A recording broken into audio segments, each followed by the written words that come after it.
Bismillahirrahmanirrahim. Assalamualaikum warahmatullahi wabarakatuh. Alhamdulillahi rabbil alamin. Wassalatu wassalamu ala sayyidina wa maulana Muhammadin wa ala alihi wa sahbihi ajma'in. Amma ba'd. Rabbi shrah li sadri wa yassir li amri wahlul 'uqdatam min lisani yafqahu qawli. Teman-teman, adik-adik para pecinta kitab berbahasa Arab, alhamdulillah kita dapat melanjutkan belajar membaca sekaligus memahami kitab Ta'limul Muta'allim, kitab yang menjelaskan bagaimana metode seorang santri untuk belajar.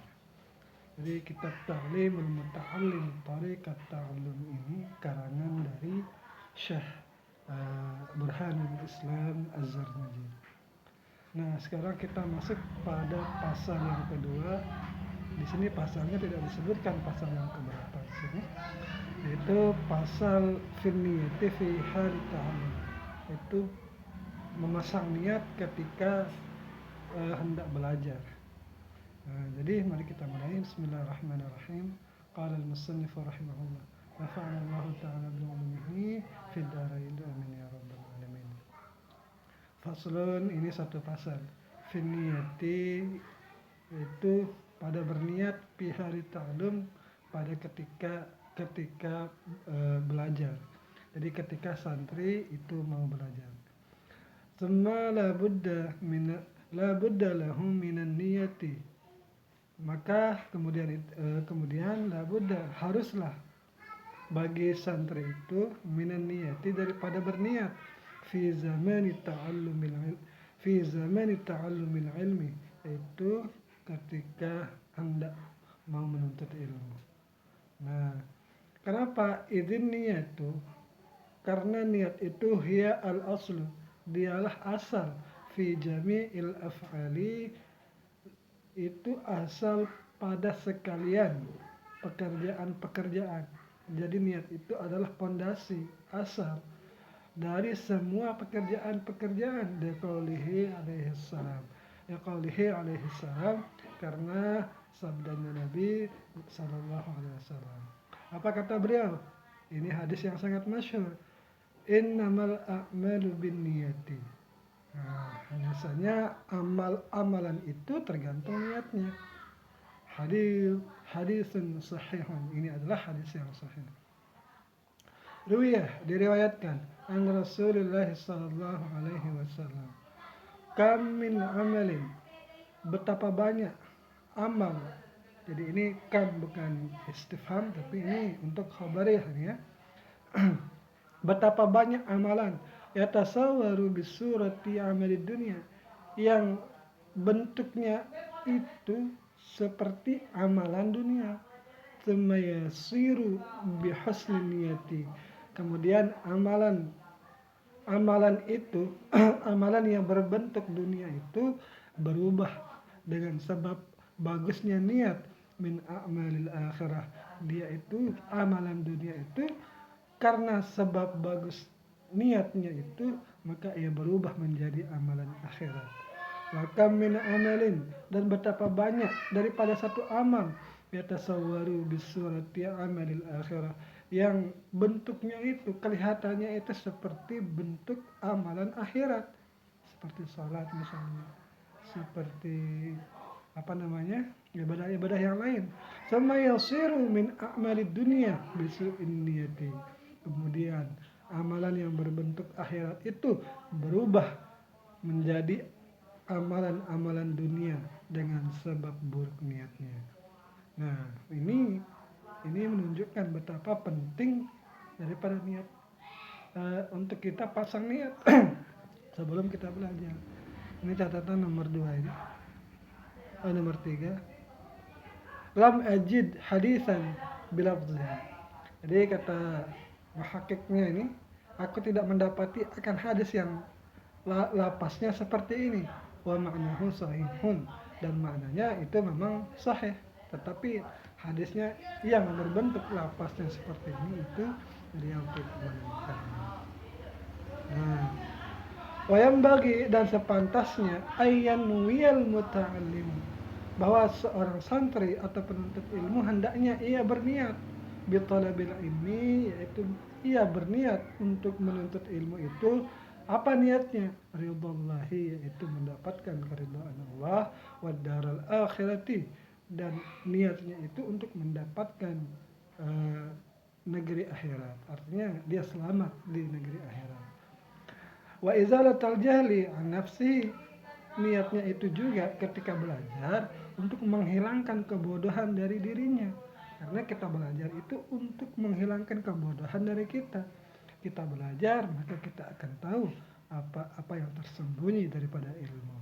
Wa an sairil juhali, dan niatnya itu juga menghilangkan kebodohan dari semua orang yang bodoh.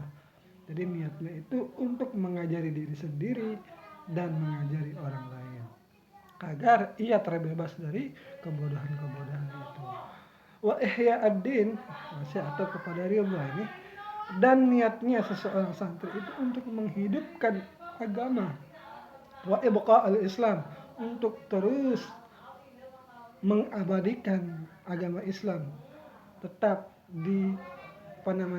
tetap eksis di atas muka bumi ini. Fa inna baqa al-islami bil ilmi, maka sungguh kekalnya agama Islam di atas dunia ini bil ilmi, dengan ilmu.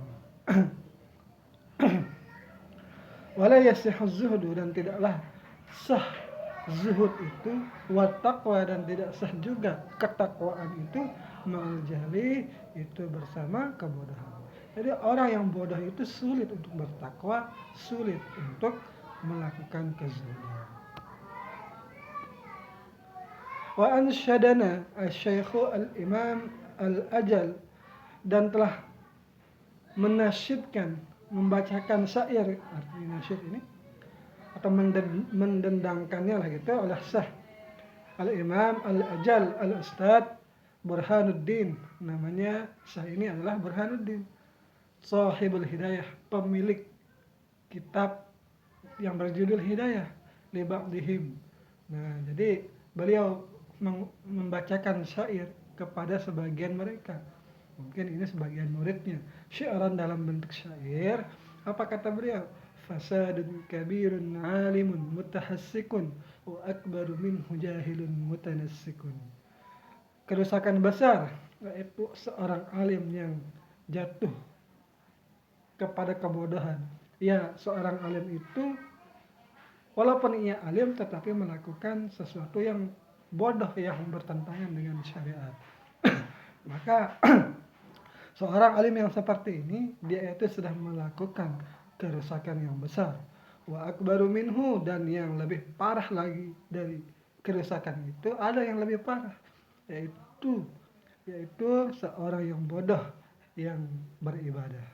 Artinya di sini kerusakan alim yang jatuh ke dalam kebodohan itu masih lebih kecil ketimbang kerusakan yang dibuat oleh seorang yang bodoh yang beribadah. Jadi dia itu beribadah tanpa ada ilmu di sini. Nah, dia beribadah seperti seakan-akan dia adalah orang yang paling alim, padahal dia adalah seorang yang jahil. Huma fitnatun lil alamin azimah. Mungkin biar dia sama mutahattikun gitu kan, di atasnya itu huma fitnatun lil alamin azimatun liman bihima fi dinihi yatamassaku. Bermula kedua orang yang ini pintar tapi terjerumus, bodoh dan beribadah. Nah, keduanya itu adalah ujian yang besar bagi dunia ini. Bagi liman bihima, bagi orang-orang yang yatamasaku, berpegang bihima kepada keduanya, fi dinihi, di dalam agamanya. Nah, seperti itu.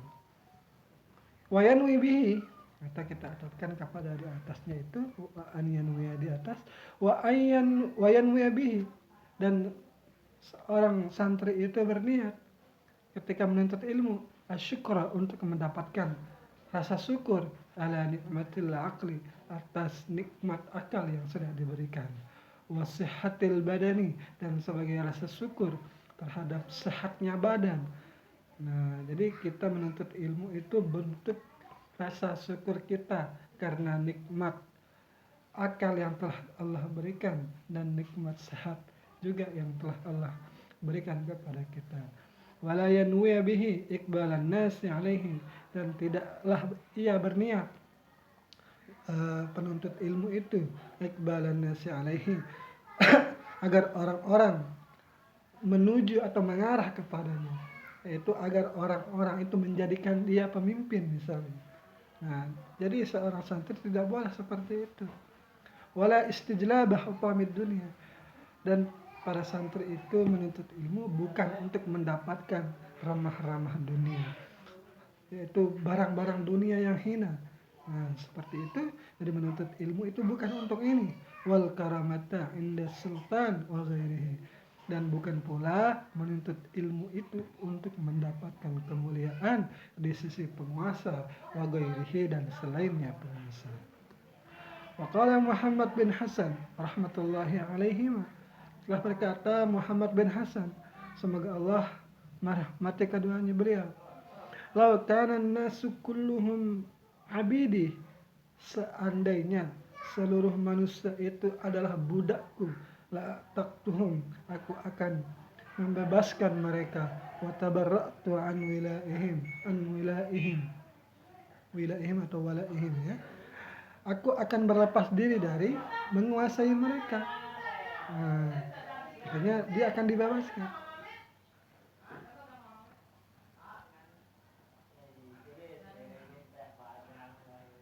Wadzalika, yang demikian itu, li'anna man wajada lazatal ilmi, jadi orang-orang yang terhindar dari buruk niat menuntut ilmu itu, nah yang demikian itu man wajada lazatal ilmi, itu bagi orang-orang, li'anna man wadzalika li'anna man wajada lazatal ilmi, yang demikian itu karena orang yang sudah mendapatkan lazatnya ilmu wal amal bihi, dan lazatnya beramal dengan ilmu, qallama yarghabu fima indan nas, ia sedikitlah rasa sukanya terhadap apa yang ada di sisi manusia.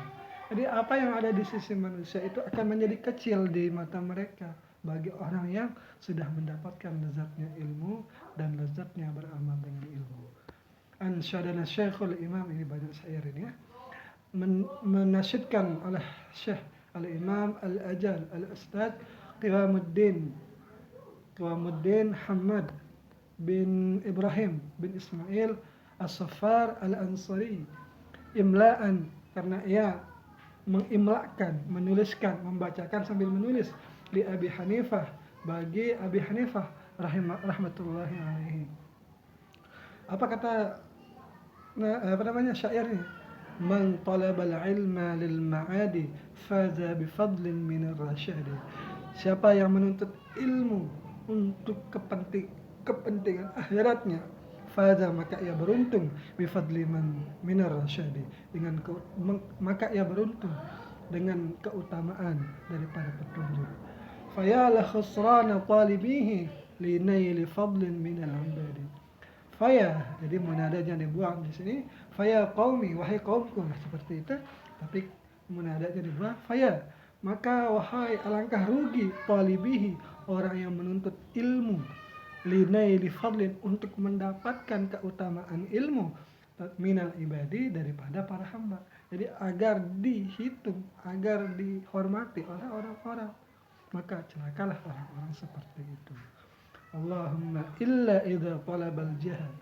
Nah, jadi kan menuntut ilmu untuk hal-hal seperti itu kita dilarang, untuk agar kita dianggap oleh manusia. Allahumma illa, ya Allah, bolehlah.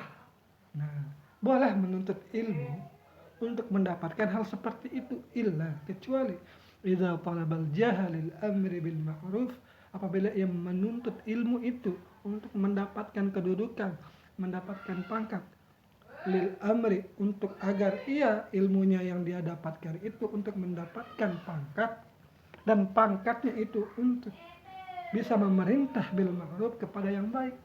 Nah, jika seperti ini boleh Jadi ingat Allahumma ilah ini dia itu membolehkan lapas-lapas yang sebelumnya tidak boleh. Dia itu boleh menuntut ilmu untuk mendapatkan pangkat. Yang pangkat itu digunakan untuk memerintahkan bil ma'ruf. Jadi niatnya itu sudah ada. Kalau pangkatnya itu sudah ia dapatkan, maka ia akan pergunakan untuk memerintahkan kepada yang ma'ruf, wan nahyi 'anil munkar, dan melarang daripada hal-hal yang munkar.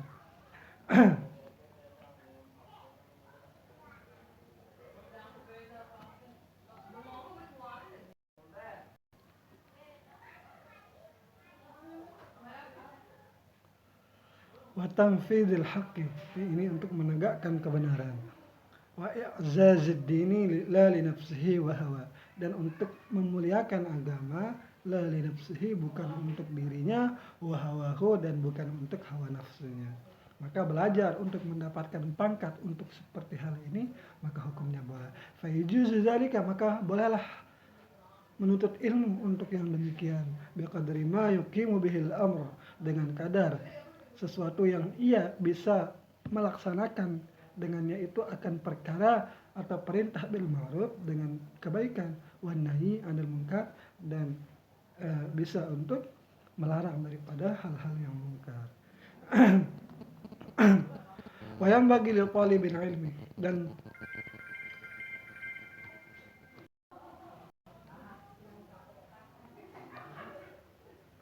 wa yanbaghi lil talibil ilmi dan sepantasnya lah bagi penuntut ilmu ayatafakkar fi dzalik, untuk memikirkan hal-hal yang demikian. Fa innahu, maka ia yata'allamul ilma, menuntut akan ilmu, bijuhdin katsirin, dengan keseriusan yang banyak. Fala yusrifuhu, maka jangan ia pergunakan ilmunya itu ila dunia, kepada dunia, al haqirati, yang penuh dengan kerendahan, kehinaan, al qalilatil faniyah, kepada dunia yang hina, sedikit, al-faniyah, dan yang fana. Qala Nabi sallallahu alaihi wasallam, ittaqud dunya, takutlah kalian kepada dunia, fawalladzi nafsi Muhammadan biyadih, maka demi zat yang jiwa Muhammad itu ada di tangannya, innaha, sungguh dunia itu, la asharu min Harut wa Marut, itu lebih menyihir, dunia itu lebih menyihir daripada Harut dan Marut. Ada syair juga, hiya ad-dunya aqallu minal qalili, dia dunia itu lebih sedikit daripada sedikit, wa ashiquha adallu minaz zalili, orang yang merindukan dunia lebih hina daripada kehinaan. Tusimmu bisihriha, dunia itu bisa membisukannya. Tusimu bisihriha qauman, dunia itu bisa membuat orang-orang itu bisu, wa tu'mi, dan buta, fahum mutahayyaruna bila dalili, maka mereka orang-orang yang dibisukan, dibutakan itu akan kebingungan tanpa ada petunjuk. Wa yanbaghi li ahli ilmi, dan sepantasnya lah bagi penuntut ilmu, alla yudilla nafsahu bitama'i fi ghairil matma'i, tidak menghinakan akan dirinya dengan rasa tamak, dengan sifat tamak yang bukan pada tempatnya. Berarti ada tamak pada tempatnya, yaitu untuk mendapatkan ilmu seperti orang lain. Nah, wa yataharrazu, dan ia menjaga diri, amma fihi, dari sesuatu yang ada padanya itu, madallatul ilmi wa ahlihi, ia menghindarkan diri dari hinanya ilmu dan hinanya orang yang mempunyai ilmu. Jadi orang yang mempunyai ilmu itu hendaknya menjauhkan diri dari hal-hal yang dapat mengurangi wibawanya lah gitu, agar ilmu itu tetap terhormat. Walaupun ilmu itu tetap terhormat, tetapi maksudnya ini wa ahlihi, yaitu para pemegang ilmunya itu, agar ia tetap terhormat. Wa yakunu mutawadian, ada hendaknya para penuntut ilmu itu berlaku tawaduk. Nah, apa itu tawaduk? Wat tawadu'u baina takabburi wal zillati, bermula tawaduk itu di antara takabur dan merendahkan diri. Sifat tawaduk itu antara sombong dan merendahkan diri, berarti di tengah-tengah. Wal ifatu kadzalik, dan menjaga diri dari dosa-dosa itu seperti itu. Wa yu'rafu dzalika fi kitab akhlaq, yang diketahuilah hal-hal takabur, tawaddu, ifah itu Itu di dalam kitab Al-Akhlaq. Ansyadani Syekh Al-Imam Al-Ustad telah mensyairkan, membacakan syair al-Syekh Al-Imam Ustad Ruknuddin Al-Ma'ruf bil Adib Al-Mukhtar syi'ran li nafsihi. Ia membacakan syair ini untuk dirinya. Apa kata syairnya? Inna tawaddu'a min khisalil muttaqin wa bihi taqiyyu ila al-ma'ali yartaqi. Sungguh sifat tawadu itu sebagian adalah bagian dari orang-orang yang bertakwa. Dengan tawadu itu orang-orang bertakwa bisa naik ke tempat yang tinggi. Wa minal ajaibi ujibu man huwa jahilun fi halihi ahwa sa'idu am syaqi.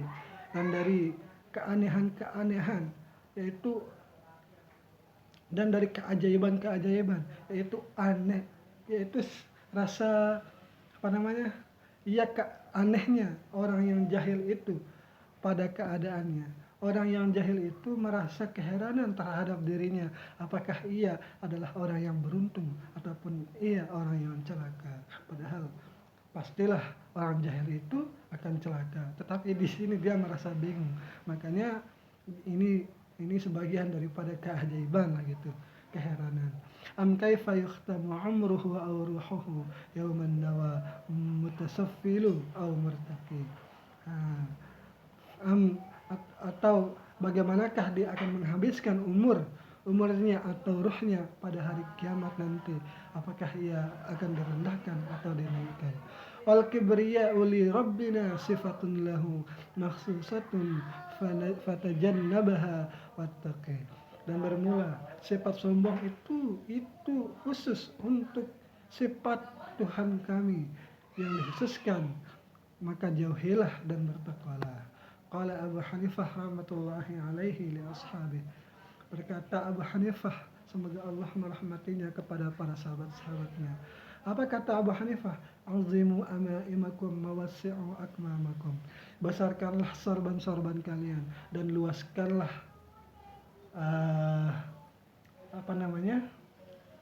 lubang tangan, lubang baju di tangan itu itu akmamakum. Jadi seperti pakaian-pakaian orang dulu lah. Kenapa kita disuruh untuk membesarkan sorban-sorban dan meluaskan akmamakum, itu lubang tangan di baju itu. Nah itu agar wa innama qala dzalik, dan hanya saja telah berkatalah demikian li alla yustakhaffa bil ilmi wa ahli. Jadi agar orang yang mempunyai ilmu dan ilmu sendiri itu tidak diremehkan. Jadi biasanya para ulama besar yang memakai pakaian-pakaian seperti itu, dan kalau sudah ada ulama yang seperti itu, maka tidak ada lagi yang berani meremehkannya. Wa yanbaghi li talibil ilmi, dan sepantasnya lah bagi penuntut ilmu ayu hasila kitabal wasiyah, untuk ia mendapatkan satu kitab wasiat, allati yang ia kitab itu katabaha, yang telah ditulis ia Abu Hanifah oleh Imam Abu Hanifah rahmatullahi alaihi, semoga Allah merahmatinya. Kepada siapa beliau menulisnya? Li Yusuf bin Khalid As-Samti, yaitu untuk Yusuf bin Khalid As-Samti. Indar ruju'i, ketika Abu Hanifah mau pulang kembali ila ahlihi, kepada keluarganya, yajiduhu man yatlubul ilma. Orang yang bersungguh-sungguh itu, penuntut ilmu itu akan mendapatkan kitab ini yang ditulis oleh Imam Abu Hanifah, ya, akan mendapatkannya. Mayatlubul ilma, bagi orang yang menuntut ilmu. Berarti kitab ini sudah populer berarti. Jadi setiap penuntut ilmu dikatakan di sini akan mendapatkannya. Faqad kana ustadzuna, dan sungguh adalah guru kami Syekhul Islam Burhanuddin Ali bin Abi Bakar qaddasallahu ruhahu al-aziz, semoga Allah mensucikan rohnya beliau yang mulia. Amarani, ia telah memerintahkan kepadaku bi kitabatihi, untuk menuliskannya, indar ruju'i, ketika aku mau pulang, ila baladi, ke negeriku. Fakatabtuhu, maka aku menulisnya. Maksudnya ini kitab yang ditulis Abu Hanifah untuk Yusuf tadi, karena itu belum tercetak, karena belum dicetak. Nah sekarang beliau menulisnya lagi di sini. Wala budda, dan tidaklah Dan haruslah lil mudarrisi bagi seorang guru wal mufti dan seorang mufti fi muamalatin nasi minhu, dan mufti yang ia itu bermuamalah dengan orang-orang daripada kitab itu. Jadi harusnya ia berpegang itu kepada kitab, ataupun harusnya ia itu mempelajari kitab itu sebelum ia menjadi guru ataupun mufti. Wabillahi taufik. Nah, ini yang bisa saya sampaikan tentang pasal ini. Semoga ada manfaatnya. Mohon maaf bila terdapat kesalahan. Mohon untuk diluruskan di kolom komentar. Assalamualaikum warahmatullahi wabarakatuh.